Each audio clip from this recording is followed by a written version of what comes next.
Всем привет! Сегодня приготовим простой, очень вкусный и самый любимый салат в моей семье. Особенно его любит детвора. Всегда съедает до последней крошки. Ну и первое, что нам нужно в этом салате, это взять половину копченого куриного филе и постараться его нарезать на маленькие кубики. Чем меньше кубики, тем будет вкуснее. Собирать наш салат сегодня будем в красивой салатничке, но этот салат будет слоеный. На дно салатнички добавляем небольшое количество майонеза. И наверх на этот майонез отправляем полностью все нарезанное кубиками копченое куриное филе. Ложкой делаем равномерный слой, немножко все утрамбовываем. Наверх тоже добавляем небольшое количество майонеза. И сам майонез стараемся выровнять равномерным слоем полностью по всему куриному филе.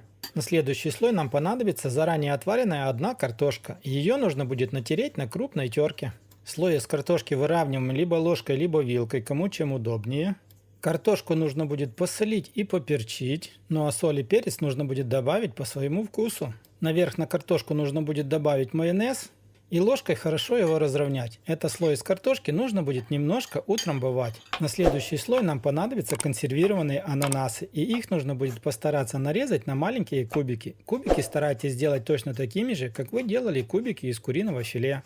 Все нарезанные ананасы отправляем наверх на картошку. Это у нас будет следующий слой. Хорошо его выравниваем. И майонез наверх на ананасы добавлять не нужно. Ну а на следующий слой нам понадобится заранее отваренные вкрутую 2 куриных яйца. Их нужно будет натереть на мелкой терке.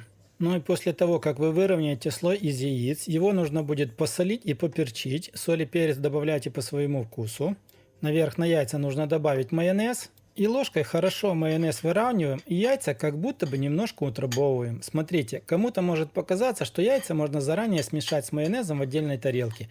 Если вам так легче и проще, делайте так. Мне удобнее было так. Ну и на завершение нам понадобится любой твердый сыр, который вам больше всего нравится, примерно 40-50 грамм.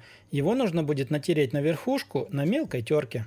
Этот слой из сыра хорошо выравниваем. Он должен у вас остаться таким, как будто бы воздушным. На верхушку на сыр майонез добавлять не нужно. Ну и на завершение нам понадобится примерно 5-6 грецких орехов. Их нужно будет обжарить и остудить так, чтобы они были холодными. После обжарки эти орехи будут намного вкуснее, нежели просто без обжарки. Их нужно будет ножом постараться вот так вот еще измельчить. Не оставляйте их слишком крупными. Ну и в конце измельченные орехи отправляем на верхушку нашего салата. Эти орехи заменят украшение нашему салату и придадут ему неповторимый вкус. Ну что ж, друзья, на этом вот такой вот рецепт моего салата подошел к концу. Это самый любимый салат у моих дочерей. Они его всегда съедают до последней крошки. Если вам понравился такой рецепт, обязательно поставьте лайк, подпишитесь на канал, поделитесь видео с друзьями, нажимайте на колокольчик и не пропускайте мои новые ролики. Обязательно посмотрите еще один очень вкусный салат. Ну а мы с вами встретимся, как всегда, в новых видео на канале Аппетитная кухня. Всем пока!